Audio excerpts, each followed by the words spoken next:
UCF is 9-0 overall, 6-0 in the American. The Knights played Navy last Saturday. UCF won the game 44-38. UCF back at home Saturday to face Cincinnati at Spectrum Stadium in Orlando, 8 p.m. Eastern on ABC. Coach, thanks so much for joining us on the call. If you take a minute to tie up the win against Navy, and we expect to see as you're back at home on Saturday to take on Cincinnati in prime time.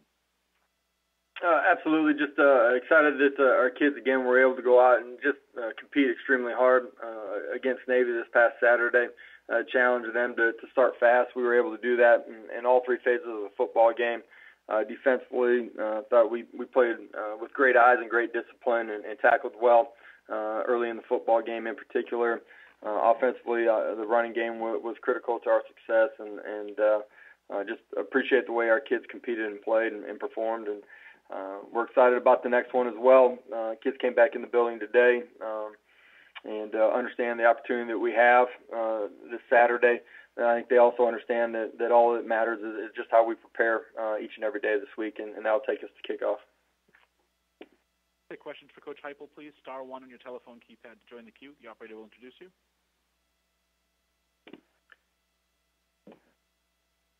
We'll hear first from Chris Benini with The Athletic. Josh, Cincinnati defense has been one of the best in the country at preventing explosive plays. Your offense is one of the best at getting them. What do you make of the Cincinnati defense and in that matchup? They're really good.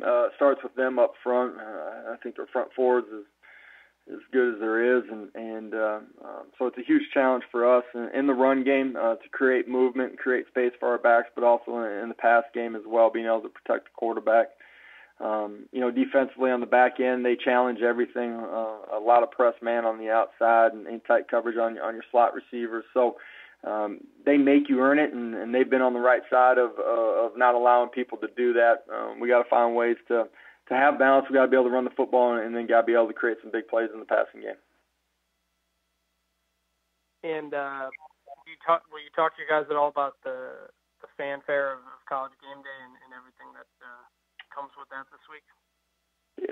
Since we got back, or since the kids came back in January, we've talked about the outside noise surrounding our program, and it's been there since I took over. I love it. I appreciate it. I think our kids like it too. At the same time, the most important thing we do is ignore the outside noise and just embrace what we can control, which is today. The first 9 weeks of the season, there's not a day that I didn't think our kids were focused on the task at hand and weren't preparing the right way. It's critical that, again, we do that this week.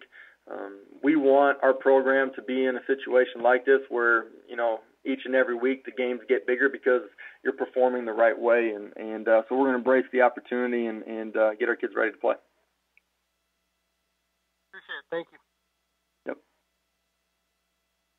We'll hear next from Leo Haggerty with It's Sports Magazine. Good afternoon, Coach. How are you doing? I'm doing fine, Coach. Thanks for asking. In your opinion, when you're game planning for Cincinnati or your next opponent, whoever it may be, is it more important to concentrate on what you do and see if the other team can stop you, or do you have to look at what they do and adjust to try to stop them? It's a combination of the two. It really is. You got to do things that your kids know and understand and can operate at a high level. At the same time, within that, you got to find the matchups that give you an opportunity to be successful. And to me, it always starts up front and in the run game, where your matchups and your angles, and then also in protection, and then you go from there. Thank you, Coach. Good luck this weekend. Thank you.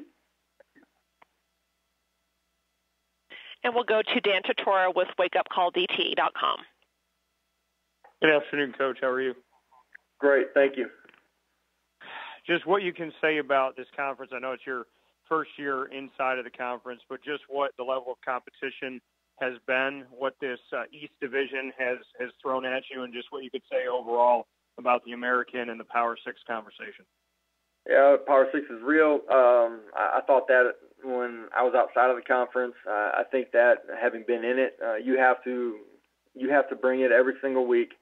There's great players across the board in this league.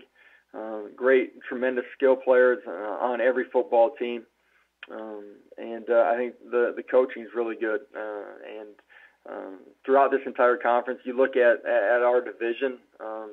There's elite football teams, up and down the division. So it's a lot of fun to be a part of. Great respect for the conference while I was outside of it, and a great appreciation for it now being in it. And then as far as, like you said, keeping that outside noise on the outside, just what this has done, I mean, you never see it happen that a coach will lead a team to an undefeated season and have another coach with their entirely new staff come in and continue winning. Just what that says about the players, what it says about the culture inside, and what it says about your staff and yourself that you've continued the winning at UCF and kept it going. I think, one, you got to recognize that there's great players here inside of this program. You can't win football games if you're not if you don't have those. I think it speaks to the maturity of our players, their willingness to buy into the things that are different and understanding why we're doing those things. It speaks to the brotherhood and love that they have for one another inside of our locker room. I think as much as anything, I think it also tells you about, the relationships that the new staff have tried to form quickly with our players.